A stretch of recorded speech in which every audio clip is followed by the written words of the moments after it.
अगर लॉकडाउन की वजह से किसी भी देवी या उसके सज्जन को, किसी भी भाई या उसकी बहन को पैसों की गंभीर समस्या है तो घबराएं नहीं, मुझसे संपर्क करें। हमने एक टीम बनाई है, सब साथ में मांगने चलेंगे।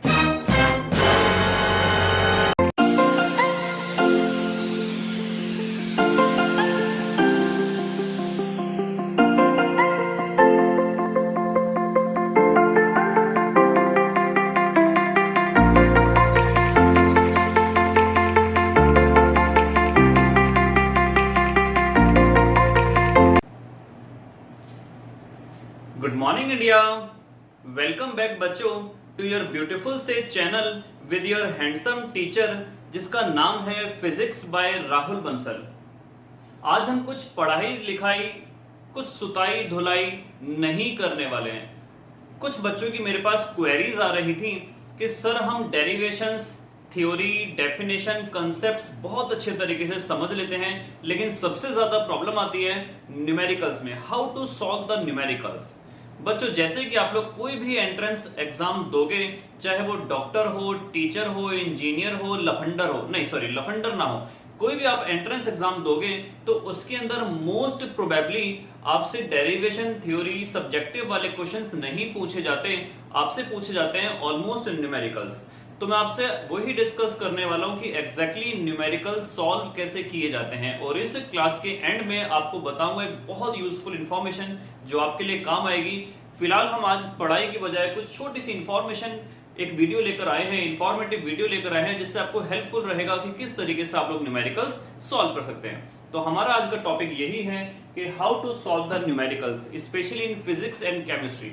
मैथमेटिक्स प्रैक्टिस का पार्ट है, फिजिक्स केमिस्ट्री भी प्रैक्टिस का पार्ट है, लेकिन जितना ज्यादा प्रैक्टिस करोगे उतना ज्यादा आपको सक्सेस तो हाथ लगेगी। लेकिन फिर भी कुछ बेसिक चीजें हैं जो आपको न्यूमेरिकल्स स्टार्ट करने से पहले समझ लेनी जरूरी है। तो देखते हैं 4-5 उसके पॉइंट्स जिससे कि आपको हेल्पफुल रहेगा किस तरीके से आप लोग न्यूमेरिकल्स को अटेम्प्ट करें।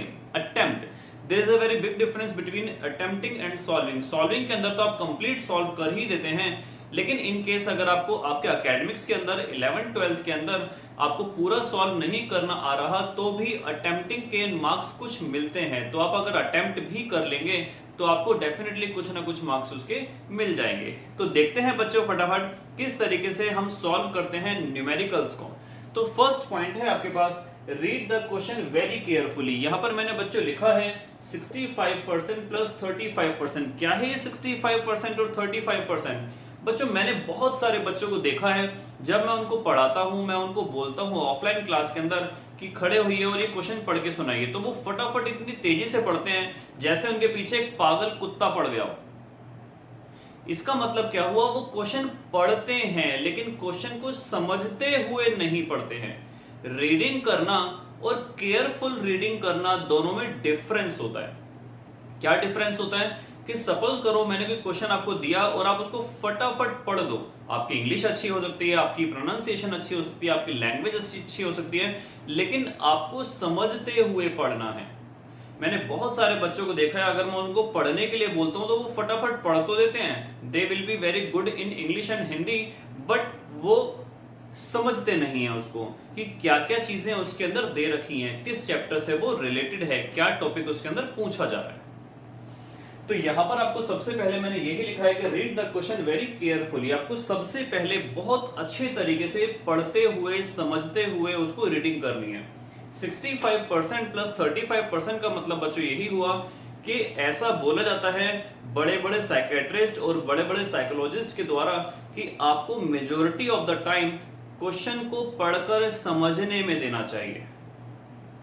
अगर आपको क्वेश्चन समझ में ही नहीं आया कि what we have to do, कि हमें क्या करना है, तो आप किस तरीके से उसको सॉल्व करोगे। तो 65 से 70% के आसपास टाइम आपको डेडिकेट करना चाहिए। किसके अंदर आपको डेडिकेट करना चाहिए? उस क्वेश्चन को पढ़ते हुए और समझते हुए। अगर आपको एक बार क्वेश्चन बहुत अच्छे तरीके से समझ में आ जाएगा तो आप डेफिनेटली उस क्वेश्चन को सॉल्व भी कर पाएंगे, बशर्ते आपकी कैलकुलेशन स्ट्रांग हो। सेकंड पॉइंट बच्चों इसके अंदर आता है, note down the given quantities with proper units. आपको जो भी चीजें दे रखी हैं वो आपको अच्छे तरीके से लिख लेनी चाहिए, उनके with proper symbol, with proper sign and with proper units. Suppose करो किसी क्वेश्चन के अंदर अगर दिया हुआ है एक्सीलरेशन, वेलोसिटी, इनिशियल वाली, फाइनल वाली, टाइम, ये सब चीजें अगर दे रखी हैं तो आपको लिख लेना चाहिए। एक्सीलरेशन को हम स्मॉल ए से दिखाते हैं, इनिशियल वेलोसिटी u हो गई, फाइनल वेलोसिटी v हो गई, टाइम हमारा t हो गया, फोर्स हमारा f हो गया, मास हमारा m हो गया। कुछ बच्चे क्या करते हैं, वो सोचते हैं कि हम ये सारी चीजें याद रख लेंगे और न्यूमेरिकल्स के अंदर हम सॉल्व करते चलेंगे। ऐसा नहीं होता बच्चों। जैसे कि आप मैथमेटिक्स के अंदर कुछ क्वेश्चंस प्रूफ वाले होते हैं, उनमें आप सबसे पहले गिवन लिखते हो, उसी तरीके से आपको न्यूमेरिकल सॉल्व करते हुए, चाहे वो केमिस्ट्री में हो चाहे वो फिजिक्स में हो, आपको लिख लेना चाहिए आपको क्या क्या चीजें गिवन है और उनकी यूनिट्स भी लगानी कंपलसरी होनी चाहिए।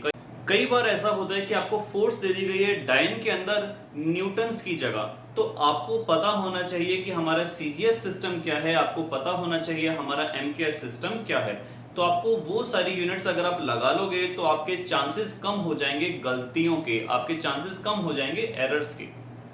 कई बार ऐसा होता है डिस्टेंस आपको दे दिया गया होता है सेंटीमीटर के अंदर, जबकि हम जानते हैं हमारी एसआई यूनिट क्या है। जी हाँ, हमारी एसआई यूनिट होती है डिस्टेंस की मीटर। तो अगर वो सारी की सारी चीजें आप लिख लोगे विद प्रॉपर यूनिट्स तो डेफिनेटली ऐसी कंडीशन में आपके चांसेस कम हो जाएंगे एरर के। ये आपको वो स्टेप्स बता रहा हूं जो आप फॉलो करोगे तो मैं ये नहीं कहता कि आप न्यूमेरिकल्स के बादशाह हो जाओगे, लेकिन हाँ, आपके न्यूमेरिकल्स के चांसेस कम हो जाएंगे एरर के and you can solve the numerical with most probability.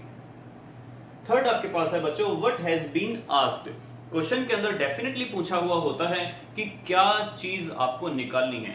Example के तौर पर फाइंड द एक्सीलरेशन, एग्जांपल के तौर पर what is the direction, example के तौर पर find the momentum. Acceleration, momentum, force, torque, work, energy, power, ये आपको निकालने के लिए बोला गया होता है। आइदर फाइंड करने के लिए, आइदर ड्राइव करने के लिए, आइदर सॉल्व करने के लिए, आइदर कुछ भी।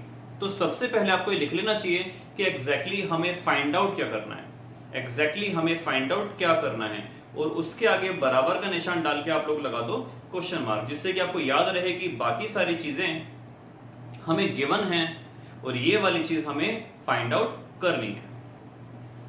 फोर्थ पॉइंट आपके पास आया, to which chapter the topic has been asked. कुछ बच्चे इतने महान होते हैं, कुछ बच्चे इतने बड़े शक्तिमान होते हैं कि उनको इवन ये भी याद नहीं रहता कि ये न्यूमेरिकल्स जो आपको दिया हुआ है ये किस चैप्टर से रिलेटेड है। तो बच्चों मैं आपको यही बताना चाहूंगा कि आप जब प्रिपेयर करो तो थोरोली प्रिपेयर करो, अच्छी तरह प्रिपेयर करो। 14 की जगह 13 चैप्टर प्रिपेयर करो, लेकिन बेस्ट प्रिपेयर करो। इसका मतलब ये हुआ कि अगर आप 15-14 चैप्टर में, 13 चैप्टर में एक आध चैप्टर कम कर लो, लेकिन जितने चैप्टर करो उसको बिंदास तरीके से करो। उसको ऐसे करो कि कहीं से भी कोई क्वेश्चन आए आप 100% उसका जवाब दे सको। ऐसा नहीं करना चाहिए कि आपने कर तो सारे चैप्टर लिए लेकिन आपको आता कुछ भी टॉपिक नहीं है। कुछ इतने बच्चे महान होते हैं जिनको इवन ये भी नहीं पता होता कि जो न्यूमेरिकल हमारे सामने रखा हुआ है उसके अंदर पूछा क्या गया है या फिर वो किस चैप्टर से रिलेटेड है। तो आपको क्वेश्चन पढ़ते पढ़ते सबसे पहले आपके ब्रेन में ये स्ट्राइक करना चाहिए कि किस चैप्टर से रिलेटेड है, और उस चैप्टर का एक ब्लूप्रिंट आपके ब्रेन में इवॉल्व हो जाना चाहिए कि क्या क्या चीजें हमने उसमें पढ़ी थी या फिर क्या क्या चीजों से रिलेटेड उसमें फॉर्मूले हुआ करते थे। तो क्वेश्चन पढ़ते पढ़ते आपके दिमाग में ये जरूर इवॉल्व होना चाहिए कि एग्जैक्टली ये किस चैप्टर से रिलेटेड है। आइदर ये थर्मो से है, आइदर ये आपका क्वांटा से है, आइदर ये आपका ऑसिलेशन वेव से है, ये काइनेमेटिक्स से है, किस चीज से है। रिकैप और राइट ऑल द फॉर्मूलाज। अगर आप एग्जैक्टली स्ट्राइक नहीं कर पाते हो कि किस न्यूमेरिकल से, किस फॉर्मूले से ये न्यूमेरिकल सॉल्व होगा, अगर आप स्ट्राइक नहीं कर पाते हो कि एग्जैक्टली कौन सा फॉर्मूला लगेगा, तो जो भी आपको चीज दे दी गई है, जैसे कि आपने चैप्टर फाइंड आउट कर लिया कि हमारा एक करंट इलेक्ट्रिसिटी का है, ड्रिफ्ट वेलोसिटी का सपोज कीजिए टॉपिक है, तो आप आगे पढ़ेंगे कि 4-5 फॉर्मूले ऐसे हैं जिसके अंदर ड्रिफ्ट वेलोसिटी यूज होती है। अगर आप एग्जैक्ट स्ट्राइक नहीं कर पा रहे हो कि ये किस फॉर्मूले से सॉल्व होगा, तो जिस भी फॉर्मूलों में ड्रिफ्ट वेलोसिटी आई थी रफ वर्क के अंदर राइट हैंड साइड पर लाइन खींचने के बाद आप सभी ड्रिफ्ट वेलोसिटी वाले फॉर्मूले नोट डाउन कर लीजिए। मैं मानता हूं कि थोड़ा लेंथी पार्ट है, लेकिन अगर आप सॉल्व करना चाहते हो तो डेफिनेटली इसके अंदर आपको ये काफी हेल्पफुल रहेगा। तो जितने भी फॉर्मूले आपके हैं उस ड्रिफ्ट वेलोसिटी से रिलेटेड, करंट वाले फॉर्मूले से रिलेटेड, मैग्नेटिक फील्ड वाले फॉर्मूले से रिलेटेड या वेलोसिटी वाले फॉर्मूले से रिलेटेड, उस पर्टिकुलर चैप्टर के वो आप सारे रफ वर्क में नोट डाउन कर लो, जिससे कि आपको पता चलेगा कि किन किन फॉर्मूले के अंदर वो पर्टिकुलर वैल्यू जो हमसे पूछी गई है वो उसके अंदर आती है। रिकैप और write all the formulas. Next है which formula can be used. अब उन पर आप हिट एंड ट्रायल अप्लाई करो। हिट एंड ट्रायल का मतलब क्या हुआ, बेसिकली देखो मैं आपको समझाता हूं कि सपोज करो आपके पास v equals to u plus at, s equals to ut plus half at square, v square minus u square equals to 2as। आपको सपोज करो v निकालना है, तो v तो बच्चों यहां पर भी आ रहा है और v यहां पर भी आ रहा है। आपने सपोज करो v के दो फॉर्मूले लिखे, तो आप कैसे डिस्क्राइब करोगे कि कौन से वाला v का फॉर्मूला हमारे लिए यूजफुल है? वो पता चलेगा आपको गिवन क्वांटिटी से कोरिलेट करने के बाद, जो आपकी गिवन क्वांटिटीज थी। अगर सपोज करो आपको दे दिया गया है v निकालने के लिए और UAT, आपसे पूछा गया है UAT, आपको दे दिया गया है UAT और आपसे पूछा गया है अगर v, तो डेफिनेटली फॉर्मूला अप्लाई होगा ये वाला। और आपको अगर दे दिया गया है UAS, तो डेफिनेटली फॉर्मूला अप्लाई होगा आपका ये वाला। तो हिट एंड ट्रायल की हेल्प से आप लोग ये आराम से फाइंड आउट कर सकते हो कि हमने राइट में जितने भी फॉर्मूले लिखे हैं उस पर्टिकुलर कंसेप्ट से रिलेटेड, उस पर्टिकुलर फिजिकल क्वांटिटी से रिलेटेड, उनमें से कौन सा फॉर्मूला हमारा अप्लाई हो सकता है। तो विच formula can be used, solve with proper attention. आपको उसके बाद जब पता चल जाए कौन सा फॉर्मूला हमारा लगने वाला है, तो आपको बहुत ज्यादा अटेंटिवली होकर हमें सॉल्व करना चाहिए। ऐसा नहीं कि हम बहुत ज्यादा ओवर कॉन्फिडेंट हो जाएं कि जी मिल गया मिल गया मिल गया, यूरेका, जैसा आर्किमिडीज ने करा था, यूरेका यूरेका। ऐसा मत करना, अपने बाथ टब से बाहर मत आ जाना। इसका मतलब क्या हुआ कि आपको बड़े अटेंटिवली प्लस माइनस करना, मल्टीप्लाई डिवाइड करना, जमा घटा करना, बड़े अटेंटिवली करना है। कई बार बच्चे होते हैं वो ओवर कॉन्फिडेंस में, इवन मैंने देखा है वो 2 तिया भी 7 बता देते हैं।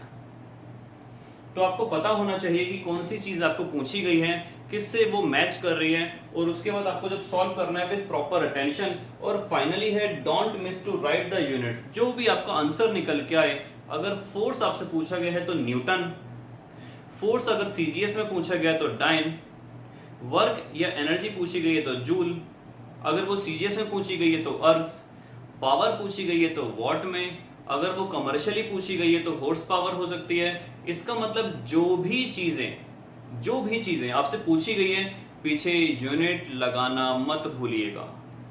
एक बार मेरा एक टॉपर बच्चा था जिसके मार्क्स 99 आए थे, पूरे साल उसको मैं यही बताता रहता था कि बेटा तू यूनिट्स नहीं लगाता है, प्लीज यूनिट मत मिस करा कर। और ऐसा ही हुआ, एक क्वेश्चन के अंदर वो यूनिट छोड़ दिया, जिसकी वजह से उसका हाफ मार्क या 1 मार्क डिडक्ट हो गया और 99 मार्क्स उसके आए out of 100 physics 12th class के अंदर। तो उस गलती को आप दोहराना मत। 99 पे आउट होना और 100 बना लेने में बहुत डिफरेंस होता है तो 1 मार्क का, लेकिन डिफरेंस बहुत होता है। तो आशा करता हूँ क्लास आपको पसंद आई होगी। शेयर कर दीजिएगा, लाइक कर दीजिएगा, सब्सक्राइब कर दीजिएगा विद बेल आइकन। और एक नेक्स्ट आपको इन्फॉर्मेशन जो मैं बहुत इंपॉर्टेंट देने वाला था वो ये कि हम अपनी पावर प्ले क्लास स्टार्ट करने वाले हैं। पावर प्ले क्लास का मतलब ये नहीं हुआ कि हम बैट बॉल खेलेंगे, इसका मतलब ये नहीं हुआ कि हम बॉलिंग कराएंगे, इसका मतलब ये नहीं हुआ कि हम गिल्लियां उखाड़ेंगे। इसका मतलब बच्चों ये हुआ कि आपको मैं हर क्लास के एंड में दूंगा पीडीएफ नोट्स। उसमें होंगे 5 से 6 सवाल जो लास्ट ईयर के इम्पॉर्टेंट हो सकते हैं, जो हॉट्स क्वेश्चन हो सकते हैं, जो आने वाले सालों में आने वाले क्वेश्चंस हो सकते हैं, एनीथिंग एल्स जो आपके लिए बहुत इंपॉर्टेंट हो सकते हैं। और एनसीईआरटी से डिफरेंट डेफिनेटली होंगे वो, और उनको मैं ही सॉल्व करवाया करूंगा। अगर हम अमूमन मान के चलें, हम अप्रॉक्सीमेटली मान के चलें कि एक चैप्टर हमारा 15 क्लासेस के अंदर फिनिश होता है, तो 15 को अगर हम मल्टीप्लाई कर दें 5 से भी, तो आपके एक्सक्लूडिंग एनसीईआरटी 70 से 75 न्यूमेरिकल्स और सॉल्व हो जाएंगे। अगर हम अंदाजा लगाएं 15 चैप्टर से मल्टीप्लाई करें, 14 चैप्टर से मल्टीप्लाई करें, तो अप्रॉक्सीमेटली आपके 1000 न्यूमेरिकल्स एक्स्ट्रा सॉल्व हो जाएंगे एक्सक्लूडिंग एनसीईआरटी। और वो आपको पीडीएफ कैसे मिलेगी, वो आपको नोट्स कैसे मिलेंगे, वो आपको बताऊंगा मैं नेक्स्ट क्लास के अंदर। Till then good bye, safe रहिए, सुरक्षित रहिए, पढ़ते रहिए, बाय।